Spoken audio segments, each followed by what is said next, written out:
Salut tout le monde, on est encore là, yes, on est rendu au chapitre 4 de Apocalypse, le livre des révélations de Jean. Donc c'est ça, je vous invite à aller chercher votre Bible parce qu'on regarde ça ensemble.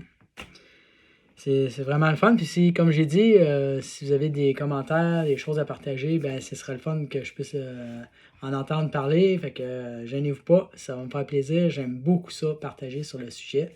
Et puis, je suis incomplet sans vous. Donc, c'est bien qu'on puisse vivre ça ensemble.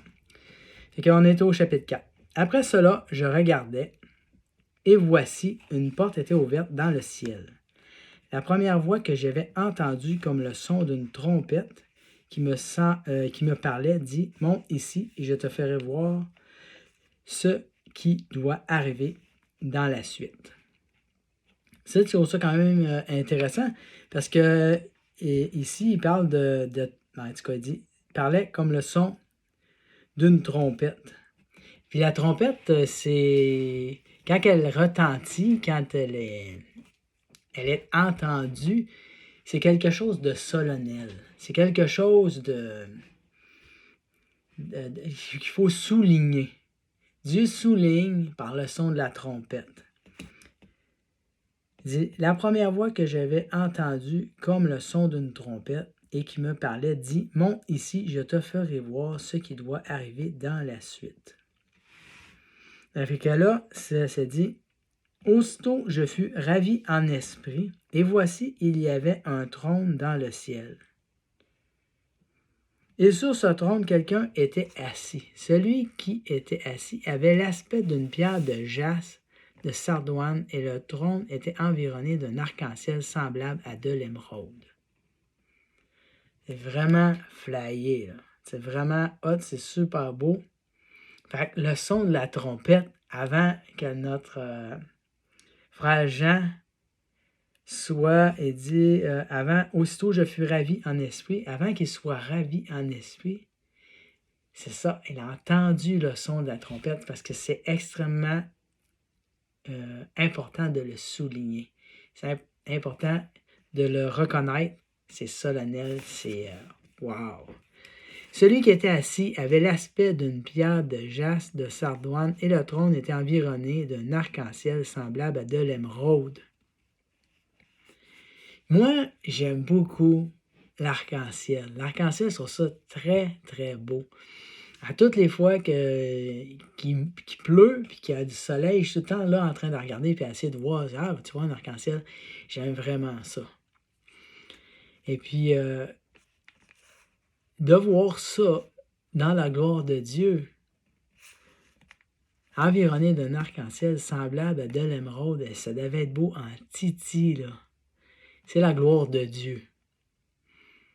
Puis dans le monde d'aujourd'hui, je trouve ça extrêmement triste, mais il y en a qui se sont appropriés ce qui ne leur appartient pas. Puis je trouve ça, c'est une abomination. C'est extrêmement offensant. C'est soutenu par les puissances des ténèbres. Il n'y a pas personne qui peut s'approprier les couleurs comme ça. Mais, coudonc. On sait que l'ennemi est là, puis il a son plan. Et que c'est ça, c'est pas drôle. Autour du trône, je vis 24 trônes, et sur ces trônes, 24 vieillards assis, revêtus de vêtements blancs. 24 trônes, 24 vieillards, puis des vêtements blancs. Et sur leur tête, des couronnes d'or. Du trône sortent des éclairs, des voix de tonnerre, et devant le trône brûlent 7 lampes ardentes, qui sont les 7 esprits de Dieu. Il y a encore devant le trône comme une mer de verre semblable à du cristal. Là, je vais m'arrêter ici. C'est quand même intéressant de regarder juste ces 3 versets-là, parce qu'il y a quand même beaucoup de stock là. Il dit « Autour du trône, je vis 24 trônes, et sur ces trônes, 24 vieillards assis, revêtus de vêtements blancs, et sur leurs têtes, des couronnes d'or. Du trône sortent des éclairs, des voix, des tonnerres. Fait que si, mettons, on regarde juste 24 trônes, et sur ces trônes, 24 vieillards, assis, revêtus de vêtements blancs, sur la tête des couronnes d'or. Les élus de Dieu sont revêtus de vêtements blancs. Dieu nous dit, amassez-vous des trésors dans le ciel où la teigne et la rouille ne détruisent point, où les voleurs ne percent ne dérobent. C'est que si tu fais du bien à ton prochain, Dieu le sait. Si tu annonces l'Évangile, tu accomplis une œuvre merveilleuse. Si au jour du salut d'une personne à qui tu témoignes l'Évangile, tu accomplis une œuvre qui est miraculeuse. Tu participes en Jésus-Christ à l'œuvre pour laquelle il est venu sur la terre.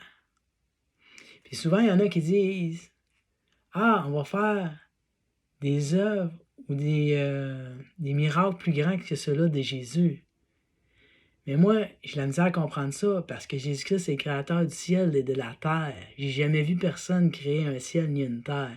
Donc, pour moi, c'est impossible de faire un miracle ou une œuvre plus grande que celle de Jésus-Christ. Et c'est quoi qu'il veut dire à travers ça? C'est que nous sommes des ambassadeurs et quand nous témoignons l'Évangile, que l'Esprit de Dieu amène la vérité et que cette vérité-là rentre dans le cœur de quelqu'un et que cette personne-là se convertit, c'est plus grand qu'à tous les miracles qui vont avoir eu lieu.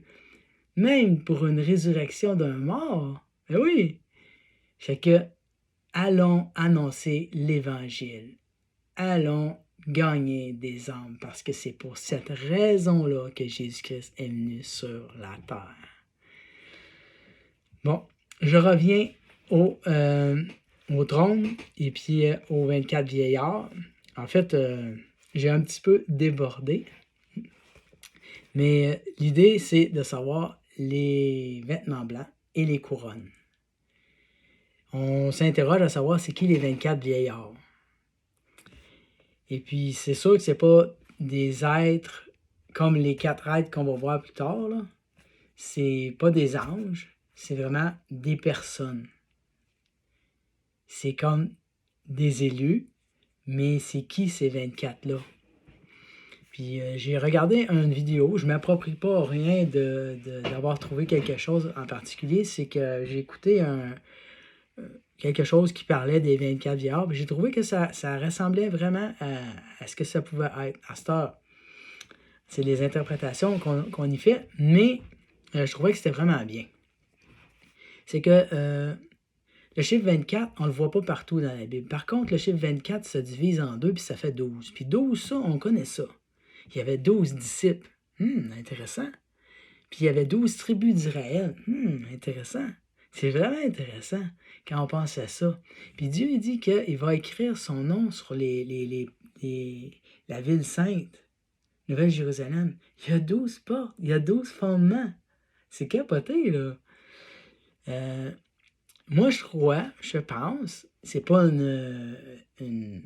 quelque chose de qu'on peut dire, ah, c'est ça, mais je trouve que ça ressemble les 12 tribus d'Israël et puis les disciples de Jésus. Puis, c'est ça. Fait que je trouvais que je voulais vous partager ça parce que je trouve ça vraiment intéressant parce que quand on peut avoir une idée, sur ce qu'on lit, c'est sûr que ça mène, ça complémente notre point d'interrogation. C'est ça, vêtements blancs sur leur tête, des couronnes d'or.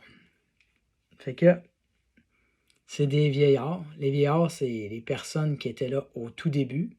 Ça peut bien représenter les personnes anciennes. Les 12 tribus, c'est quand même des personnages anciens. Puis les débuts de l'Église à venir à aujourd'hui, c'est quand même les premiers. C'est quand même des personnages qui sont anciens. Du trône sortent des éclairs, des voix de tonnerre. Devant le trône brûlent 7 lampes ardentes qui sont les 7 esprits de Dieu. Il y a encore devant le trône comme une mer de verre semblable à du cristal. C'est quand même intéressant de voir Il y a encore devant le trône comme une mer de verre semblable à du cristal. On va le voir dans notre lecture, mais la mer, c'est comme si ça représenterait l'Église. Parce qu'on le voit, on va le voir à une couple de places, là, que la mer, c'est comme si ça représente l'Église. Puis on l'a vu, je ne sais pas si je vais être capable de la retrouver. Il y avait... quand on regardait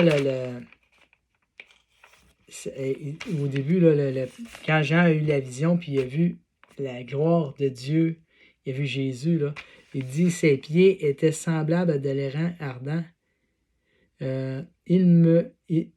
Comme s'il eût été embrasé dans une fournaise, et sa voix était comme le bruit de grandes eaux. » Comprenez-vous? Faites-vous le lien? Le bruit de sa voix était comme le bruit de grandes eaux. Nous sommes les élus de Dieu dans sa grâce, si on veut bien marcher dans la foi et obéir à la parole de Dieu et marcher dans la sainteté et persévérer jusqu'à la fin. On est là, les représentants de Jésus. Son esprit passe au travers de nous et la voix, c'est comme le bruit des grandes eaux. Nous sommes l'eau de vie pour le monde. C'est comme ça que je le vois.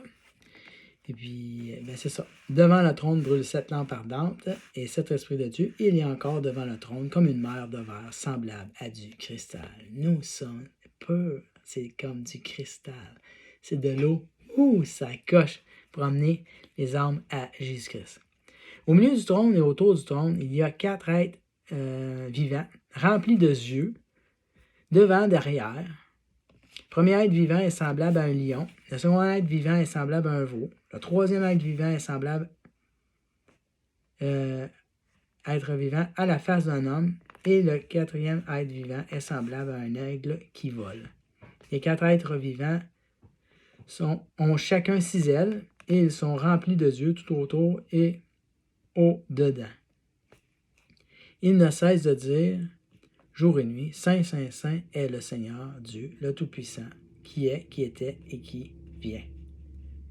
Qui est, qui était et qui vient. Jésus revient très bientôt. Le temple va être reconstruit. À cette heure, c'est quoi ces 4 êtres vivants-là? Quand même, chose certaine, c'est qu'on sait qu'ils rendent gloire à Dieu. Ils ont des yeux tout autour, au-dedans. Qu'est-ce que ça représente, tous ces yeux-là? Avoir les yeux fixés sur Jésus-Christ, avoir les yeux fixés sur la gloire de Dieu. Est-ce qu'on a les yeux fixés sur le retour de Jésus? Est-ce qu'on a les yeux fixés sur la gloire de notre Père céleste qui est dans les cieux? Est-ce que son règne nous passionne? Est-ce que nos yeux sont rivés sur la parole? Wow! En tout cas, Saint, Saint, Saint est le Seigneur, le Dieu Tout-Puissant. Et je ne peux pas dire c'est quoi les 4 êtres vivants, mais je trouve qu'ils ont beaucoup d'yeux et qu'ils sont rivés sur la gloire de notre Père céleste. Puis je nous encourage à être rivés sur la parole, à être rivés sur sa volonté, sur l'obéissance à sa parole, à être rivés sur le retour de Jésus-Christ. Concentré, là. Wow! Quand les êtres vivants rendent gloire et honneur et action de grâce à celui qui est assis sur le trône, à celui qui vit au siècle des siècles. Hey, yes sir! Trop cool! Les 24 vieillards se prosternent devant celui qui est assis sur le trône. Et ils adorent celui qui vit au siècle des siècles. Ils jettent leur couronne devant le trône et disent, « Tu es digne, notre Seigneur, notre Dieu, de recevoir la gloire, l'honneur, la puissance. Car tu as créé toutes choses et c'est par ta volonté qu'elles existent et qu'elles ont été créées. » Amen. Merci Seigneur pour ta volonté. Merci Seigneur pour ta création. Merci de nous avoir amenés dans la vérité, dans la justice de ta volonté. Hein? En Jésus-Christ. C'est vraiment beau. Fait que je veux vous encourager à persévérer dans la foi. Je veux vous encourager à être des témoins fidèles, à avoir les yeux fixés sur Jésus-Christ, sur sa parole. Restez fidèles jusqu'au dernier jour parce qu'il revient très bientôt. Il faut être persévérant. Et fait que je vous dis à plus. On vient de faire le chapitre 4 de Apocalypse. Puis là, on va s'apprêter pour faire le prochain chapitre. Fait que vous êtes les bienvenus à venir le voir. Fait que je vous dis à plus dans l'amour de Jésus.